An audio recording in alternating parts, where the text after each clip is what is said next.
Su señoría, le solicitamos que califique de ilegal la detención del señor Carlos Puentes Ruiz, ya que se le violentaron sus derechos constitucionales, con fundamento en el artículo 14 y 16 de la Constitución Política de los Estados Unidos Mexicanos, así como lo previsto en el artículo 150, párrafo tercero del Código Nacional de Procedimientos Penales, en el cual se dispone que los policías que ejecuten la orden de detención por caso urgente, estos deberán hacer registro de la detención y presentar inmediatamente al imputado ante el Ministerio Público que emitió la orden. Así como también el Ministerio Público debe presentar sin demora al detenido ante el juez de control. De lo anteriormente mencionado, no existe ningún registro IPH donde señale qué oficial detuvo al señor Puentes, así como tampoco la dirección donde ocurrió la detención. De los antecedentes de investigación se desprende que el señor Carlos Puentes Ruiz fue detenido en una central camionera a las 17 horas del 21 de noviembre y fue puesto a disposición ante el fiscal a las 17:30 del mismo día. Desde que fue puesto a disposición ante el fiscal hasta la hora en que es presentado ante usted, su señoría, han pasado más de 24 horas. Para que la detención por caso urgente, el Ministerio Público debe presentar el registro IPH, de lo cual es un requisito indispensable previsto en el artículo 150 del Código Nacional de Procedimientos Penales. Por lo tanto, solicitamos, señor juez, que califique de ilegal la detención de Carlos Puentes Ruiz, ordenando su inmediata libertad. Su señoría, se solicita al Ministerio Público aclare los hechos que se le atribuyen a mi representado, el señor Carlos Atanasio Puentes Ruiz, así como la fecha, hora y lugar de su comisión. Es cuanto, su señoría. Su señoría, la defensa solicita se dicte auto de no vinculación al proceso en favor de nuestro representado, el señor Carlos Puentes, ya que de los hechos expuestos por el Ministerio Público y de los antecedentes que se desprenden de la carpeta de investigación, no es posible acreditar que nuestro representado participara en la comisión del delito que se le imputa. Si bien es cierto, se ha cometido un delito, el Ministerio Público y la persona que lo señala, el señor Enrique Pimiento Gómez, en su declaración no aportan datos de prueba que establezcan la probable participación de nuestro representado en la comisión del delito, e incluso es contradictorio. Por una parte, en los antecedentes de la carpeta de investigación, precisamente la investigación recabada, las pruebas recabadas por el agente Armando Buitrago, supuestamente se localizó una huella dactilar en la puerta derecha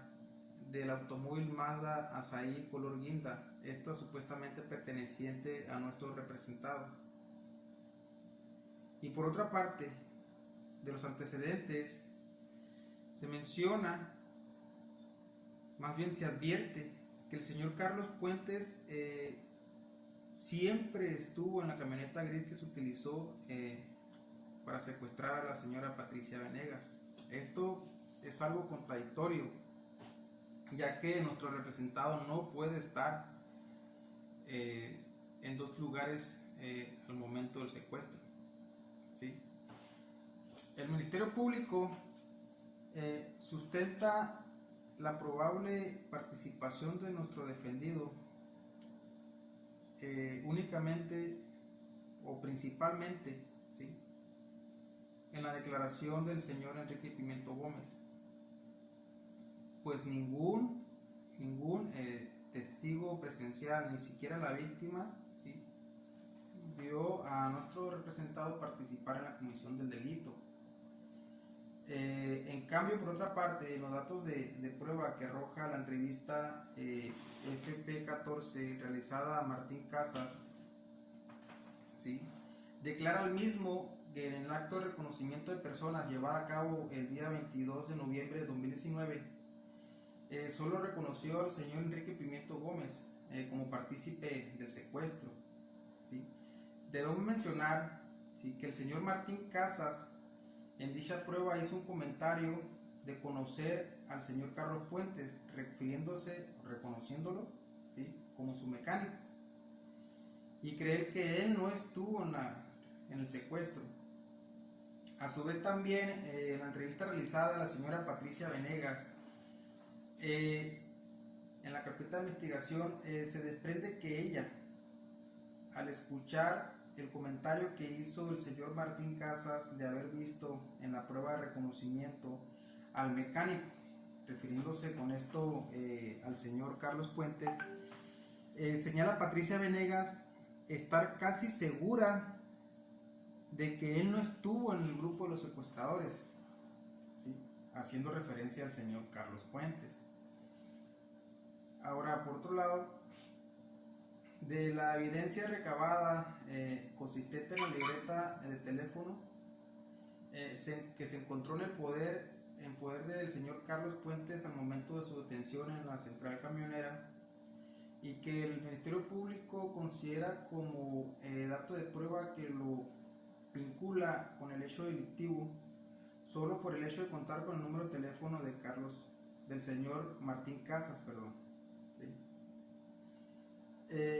Consideramos que no es suficiente, ¿sí?, para considerar la participación de nuestro representado en el delito. Hay que recordar que el mecánico Martín Casas es Carlos Puentes, ¿sí? Pues como dijimos como se menciona en el reconocimiento de personas, este lo reconoce como su mecánico, ¿sí? Tal vez el número de teléfono llegó ahí porque se consideraría normal que un cliente le diera su número de teléfono al mecánico para cualquier cosa, ¿no? Por otra parte, en la declaración del señor Enrique Pimiento menciona que el señor Carlos Puentes le entregó la libreta de los números, ¿sí?, de teléfonos, y también el celular, pero nunca menciona en algún momento cuándo le regresó la libreta, ¿sí?, al señor Carlos Puentes, ¿sí?, mencionando atrás hechos insustentos y contradictorios, ya que la libreta se encontró en manos de nuestro representado, ¿sí?, al momento de su detención. Debemos recordar, su señoría, sí, que de la información que se desprende de la carpeta de investigación, nuestro defendido declaró haber perdido su celular, ¿sí?, e incluso haberlo reportado a la empresa de telefonía, ¿sí? Por lo tanto, su señoría, ¿sí?, existe la posibilidad, ¿sí?, de que el señor Enrique Pimiento Gómez, sin consentimiento de nuestro representado, tomara posesión de dicho dispositivo móvil, ¿sí?, ya que pues laboraban en el mismo taller. Ahora bien, respecto a la evidencia número 4, ¿sí?, precisamente en la pistola de 9 milímetros con número de serie 8909, recabada por la Agencia de Investigación Criminal,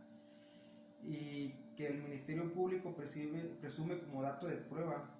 ¿sí?, que establece la probable participación de nuestro representado, es necesario decir que de dicha arma no proceden los dos casquillos percutidos y encontrados en el sitio de los hechos, ¿sí? Pues así se confirma y lo establece la evidencia número 2, pues cual nos dice o nos confirma, vaya la redundancia, que dichos casquillos proceden, ¿sí?, del arma encontrada en poder del señor Enrique Pimiento Gómez. Así que, su señoría, el Ministerio Público no demuestra claramente la probable participación de nuestro representado en los hechos que se le imputan, ¿sí? Por lo que reiteramos y pedimos, su señoría, se dicte el auto de no vinculación a proceso. Es cuanto, su señoría. Su señoría, la defensa solicita que no se imponga medida cautelar alguna a mi defendido. El Ministerio Público no justifica la necesidad de cautela, es decir, no establece el por qué se deben imponer las medidas cautelares consistentes en la prohibición del imputado de salir fuera del país o del lugar donde reside sin autorización, y la medida cautelar consistente en la prohibición de convivir, acercarse y comunicarse con la víctima u ofendido o testigos. No establece las circunstancias de hecho que hacen posible el peligro de sustracción del imputado, ni establecen las circunstancias que hacen posible el peligro hacia la víctima u ofendido o testigos.